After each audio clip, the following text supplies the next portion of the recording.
Good morning, and thank you very much for joining us. I am Yori Folare.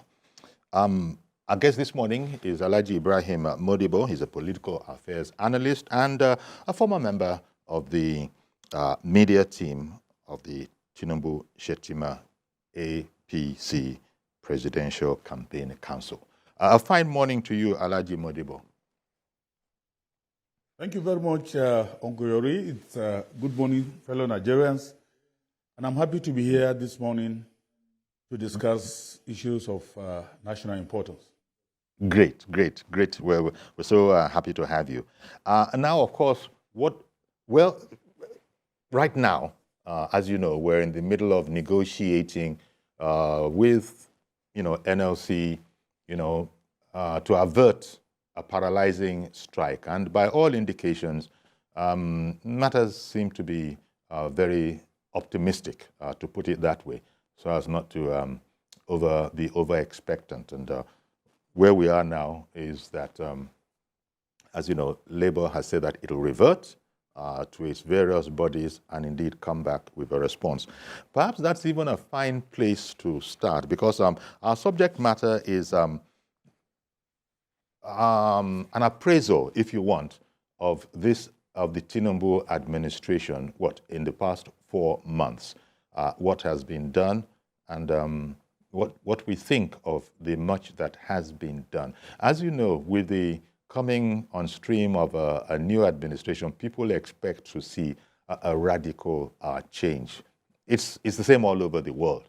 The Tinubu administration came, came on swing at a very, very difficult time. But give me your impressions, given the difficulties with the world economy, given the difficulties that have been introduced as a result of the cancelling of the fuel subsidy.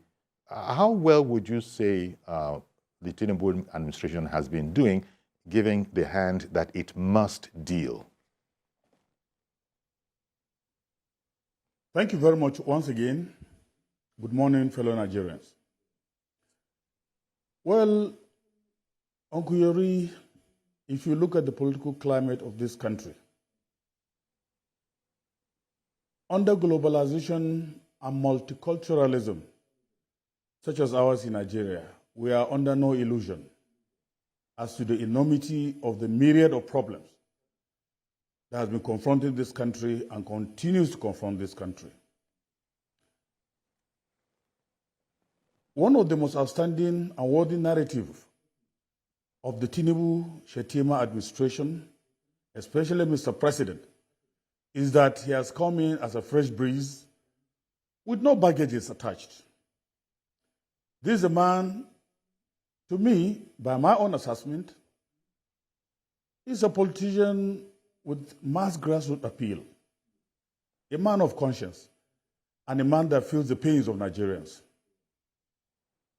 As a Nigerian, he came into politics with having the background of very patriotic and nationalistic intervention in the process of good governance. Because he came and met Nigeria in a very dicey situation that is lamentable. Before his coming into office, Uncle Yori, you'll agree with me, that this country was plagued by challenges of corruption, unmitigated lawlessness, crass impunity, spiraling indiscipline, and gross and monumental security challenges that left us paradoxically poor in the midst of plenty. And therefore, he had to come in to change the face and character of governance. And in doing that, a lot of people today are feeling the pains. But this is a president that feels the pains of Nigerians. And under any guise or any situation that we find ourselves as a country, even globally, before we enjoy under certain parameters, we must have some pains. And these are the pains at the moment that Nigeria is being confronted with. And therefore, I see Mr. President as a man of uncommon grace and compassion, having come out to specifically state that he feels the pains of Nigerians and he's doing everything within the ambits of his powers to make sure that he relieves the pains that has been confronting Nigerians, especially the ordinary Nigerians. That is why today the man has not rested. Since he came into office, he has been going from one country to the other, trying to see how he could mobilize human and material resources, especially in terms of investment potentials, to see how he could bring in resources to make Nigeria a better place for Nigerians. And in so doing, I feel the pains of Nigerians because as one of the downtrodden Nigerians were under pains, it's agreed.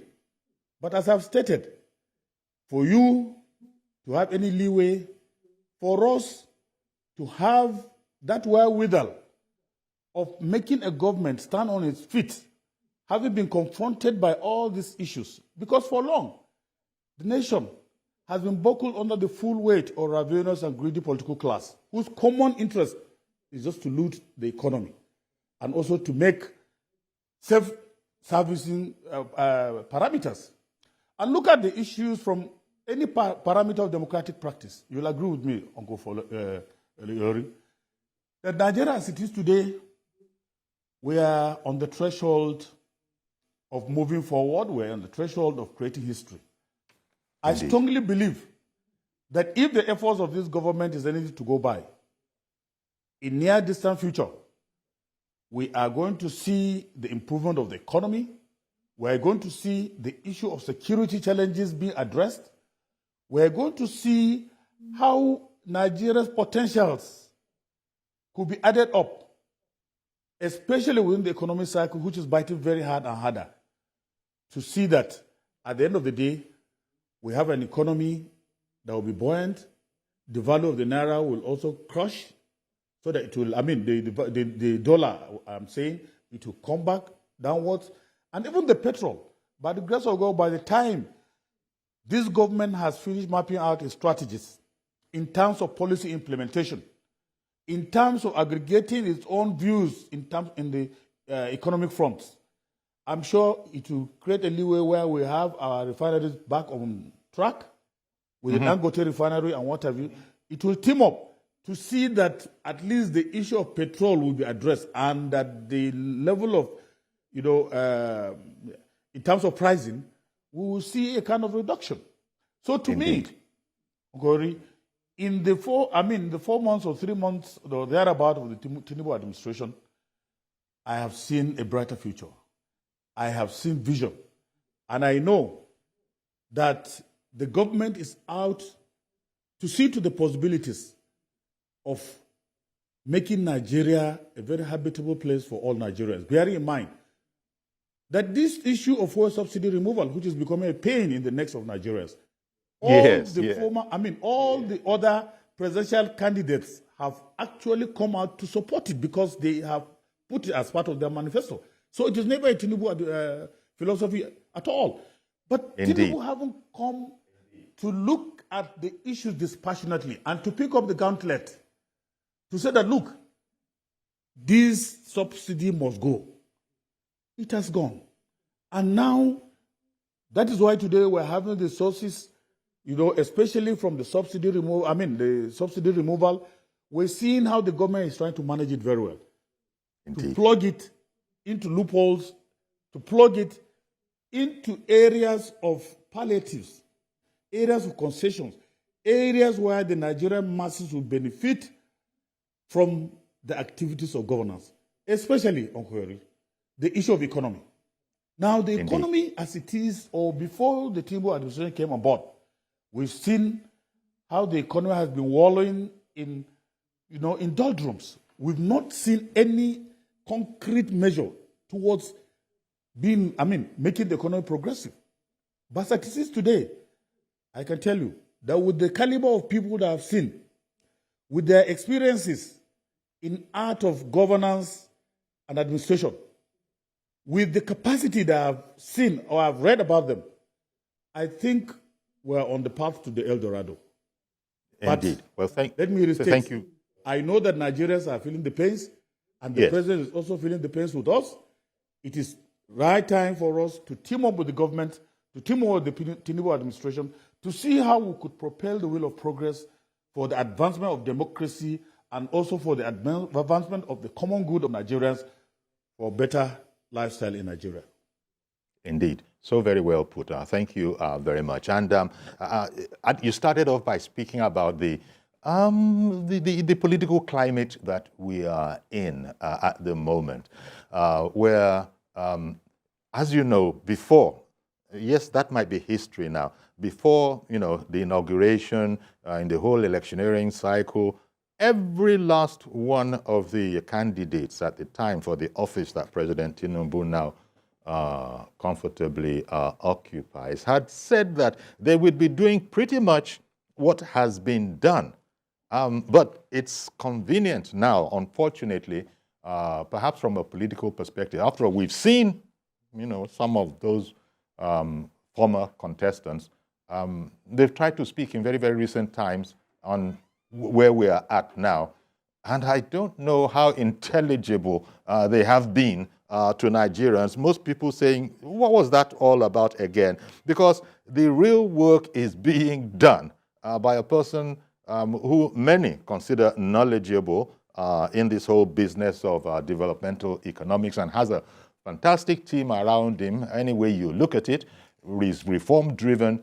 But unfortunately, we have with us a situation where Nigerians, as is their right, will be in opposition every time, and there always is the danger of throwing out the baby with the bath water and overemphasizing. I think it was one other commentator I was listening to this morning on television who was saying that, are we sure we're not taking our eye off the ball of important things? Yes, he had said that in a different context. But this is the situation in which I think, and you will probably be able to relate to this as a former member of the media team of the Tinubu Shetima Presidential Campaign Council, that the real things are being done, the tough decisions are being taken, the painful decisions have not been shied away from. And I think it's up to it's really up to the communication machinery of the presidency to keep Nigerians abreast of the gains that are being made, even though because of the tight strictures, that might not easily be noticeable now. But gains are being made, no matter how microscopic, but gains are being made. Would you share that impression? Yes, Okoyori, if you look at the issues of the complexities of a country like Nigeria, let us properly situate and contextualize the issues you brought forth with a view to having a dispassionate analysis of the situation on ground. As a scholar or a student of development communication, I strongly believe that we should target ourselves towards developing this country.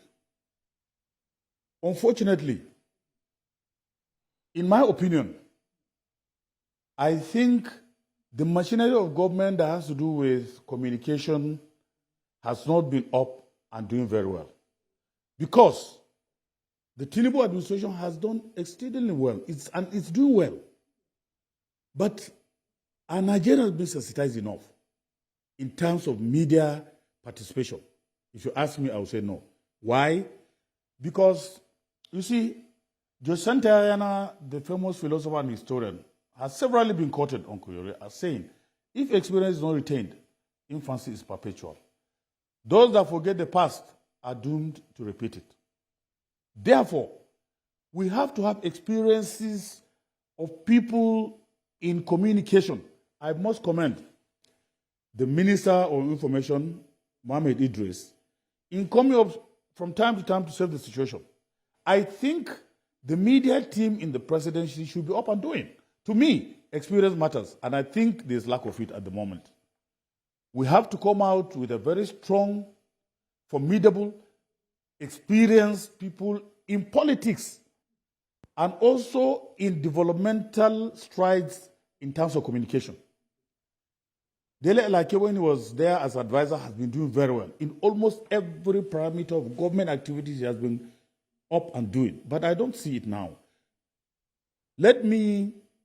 Well, he's in a different department now. He's in a different, shall I say, part of the same whole, team, but in a different department now. So you see, Uncle Eri, we don't have to cry over spilled milk because Dele Alake has gone. We must bridge the gaps and also shorten the distances. In doing that, we have to have people that will be supportive to the role, especially of the advisor now, of government in terms of media advocacy in the State House. 2, there must be reinvigoration of the National Orientation Agency because I strongly believe that the responsibility of informing, educating, entertaining, and also setting an agenda for the government will come also through the National Orientation Agency. And I don't think the agency has been doing up and doing. I think maybe for lack of funds or capacity, I don't know.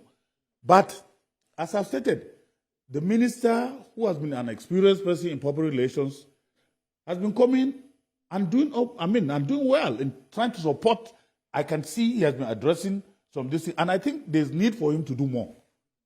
Okay. He should not leave the whole this thing to maybe the people at the State House, because to me, as it is now, there are a lot of gaps. Okay. In trying to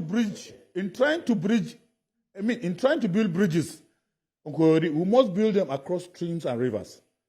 Therefore, to me, there is a need for the current advisor and also the media team with the presidency, once again, to be up and doing, and also to know the nuances of politics. Because for some time now, I can see that things are moving from the sublime to the ridiculous, where mediocrity and iniquity rules. And therefore, there must be a consensus issue. There must be that. I'm becoming very emotional, because this man has been doing a lot, and I think we should not leave it to only propaganda. By propaganda, I mean, propaganda could be either negative or positive. But then, to me, let it be based on facts, factual presentation of issues, set an agenda, inform, entertain, and also educate Nigerians on the activities of the government. And I think it has been falling short of expectation. Therefore, there is the need to strengthen the media team, to strengthen all areas of mass communication that has to do with the presidency, to see that whatever activities that is being done, Nigerians are educated, Nigerians are informed, Nigerians are enlightened, and also an agenda is being set so that people will know what Mr. President is doing. Because for now, a lot of people have been saying, no, Mr. President has just been gallivanting, moving from one country to another. Exactly. That is the propaganda. That is the propaganda that must be matched, as you are saying, that must be matched with facts, with facts. And nobody can deny really, nobody can deny that Tinubu hit the ground running from virtually, in fact, from the explosive day one, when he said that fuel subsidy is gone. That might have been dramatic. It might have astounded a lot of people. But he's since gone on from there to now begin to take on his reformist agenda. Again, look at the central bank and efforts to rejig and reform the economy, a pet subject of Mr. President. And any way you look at it, he's taking on this humongous task of, he himself, he himself spoke about changes in the Central Bank of Nigeria that are in there, and that, policies that are now going to be different from what they used to be. All this matter about shoring up, our savings, and all of that is a work in progress that very, very shortly we're going to get traction on, I think the president referred to all of this in his Independence Day speech, traction will soon be got on this. And those are the things that I think you and I were just talking about that need to be played up. That a lot, I mean, there is a gestation period. If you want a child, yeah, from when you start, it won't happen tomorrow. There is a gestation period of 9 months in the case of the human child. And so these are things that probably need to be explained more, that we really are on a different and progressive task, no matter what the opposition is saying. They can continue to say what they want to say, but you've just pointed out that there also is a need to be putting side by side with that concrete gains. The matter about gallivanting all over the place that you referred to. These are definitely moves in the right direction. He has been, there are people who don't know where the president gets the energy from the grueling campaign to from day one, being as strong as he has been on the march, so to speak. All of these, no doubt, are going to end up, positively for Nigeria.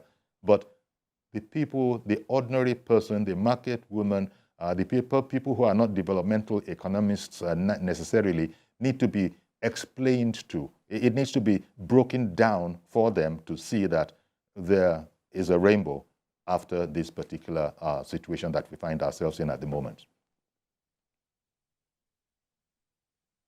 You see, Mr. President is a very urbane man with metropolitan standards. And therefore, he believes in trying to aggregate these standards to greater heights or greater productivity in this country. That is why we are always in prayers that whatever stumbling blocks is likely to find on his way to that progress or achieving that success, may it be turned into stepping stones for greater heights. Therefore, in seeing the activities of Mr. President at his teeth, a lot of people, especially the opposition, do not see any good in what Mr. President is doing. But I think he has been doing a lot, even in terms of fighting corruption. Unlike the days gone by, where we see people shouting about corruption but doing nothing. We have seen a country that has been guided by, lesser minds and people without conscience, stealing what they cannot even, stealing what they don't even need. Billions and billions of naira. But today, Mr. President, in a very cool, calculative, and obeying manner, is fighting corruption silently. You look at the issue of EFCC, the issue of CBN, all these people, they are removed silently without making unnecessary noise. Indeed. And let me tell you, it is sending a very strong signal to other people that are thinking of getting business as usual. It is not the case. I think it will be too early for us to start assessing Mr. President as it is today for barely 4 months to look at the dynamics or operational profile of the government in terms of solid personal achievements. It has been done and it is ongoing, but are Nigerians aware of some of these issues? If you ask me, and it's my personal opinion, that truly people do not know.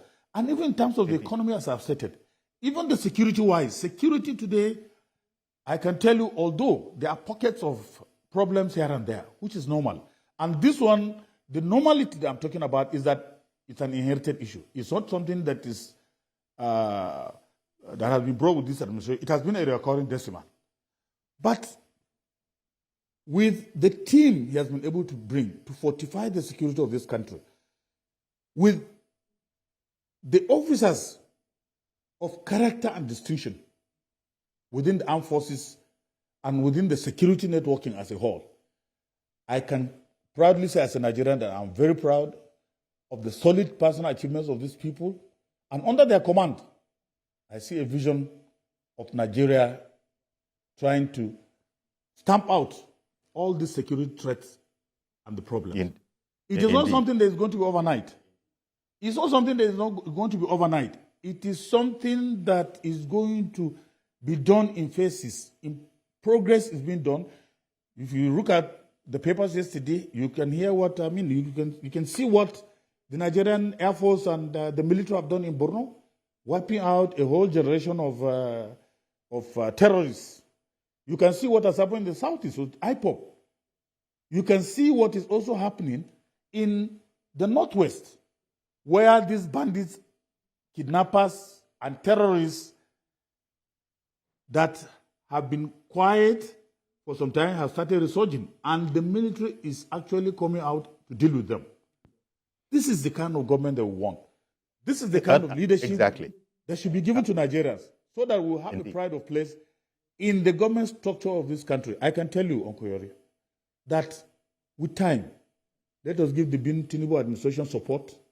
Let us give the Tinubu administration the time to fortify the defenses and also to make sure that it looks at all parameters of governance that has to do with economy, security, politics, and what have you. Although for now, there are some people, there are some, I don't know whether I could call them, I don't want to say little irritants, but I'm sorry to use that word.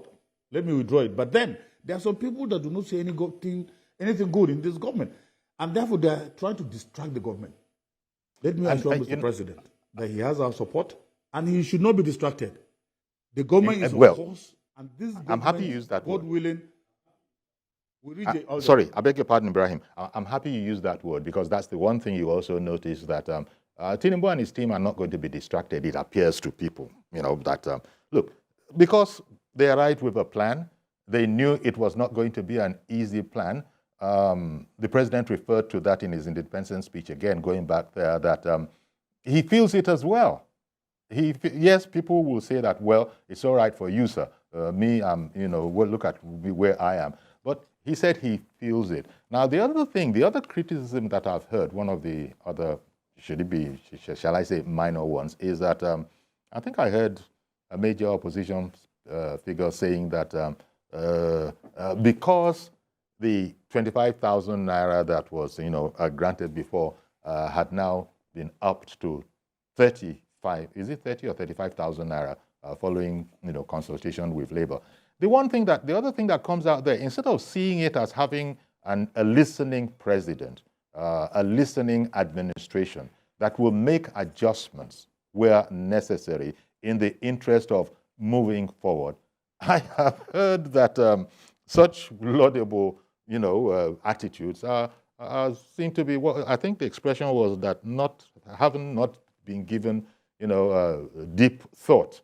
And so it goes back to what you were saying earlier about, look, people are free to critique and criticize if they will, but not very many suggestions in the way of how would you have done it, apart from playing on the pains of the removal of subsidy, the obnoxious policy of fuel subsidy.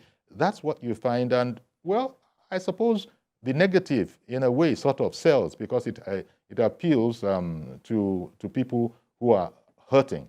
But that criticism of, because there was an adjustment from 25 to 35, showing a lack of deep thought in these issues, I think that's one of the that's just one example of the unkind narratives that the opposition will, pursue if they are allowed to, without a sort of a rebuttal and an explanation. I think it's all about people need to be explained to what is going on. Thank you very much. This is a question that have been well stuck in my mind, I have been looking forward to. You see, I must commend Mr. President for his foresight and also for having a listening ear. I must equally congratulate the Labour for their understanding, for their compassion, and for thinking of Nigeria. You see, Mr. President, as I've stated, let me re-emphasize again. Time and again, we've had past governments in the days gone by that do not listen. Whatever is the process, protests and what have you, the government seems to be deaf and dumb. But Mr. President, since coming into office, he's a man that doesn't need trouble. If there is a protest and he sits down dispassionately to think about it, if he feels these concerns are genuine, he sits down and have reflection and talks about it. That's the beauty of democracy. And that is the beauty of a person who is a grassrootsarian, a philanthropist par excellence, and also a man that knows the pains of Nigerians. For him to have come out to accept that, look, Nigerians have the pains. It's not every leader that does that. We've seen past leaders, they don't care. Whether you are protesting or not, they will do as if they're deaf and dumb. They don't care. But here's a president that sat down or is sitting down. If there's any protest, he listens to it dispassionately. For us to have an increase of 35,000 naira on all platforms, I think it is a wonderful thing to do.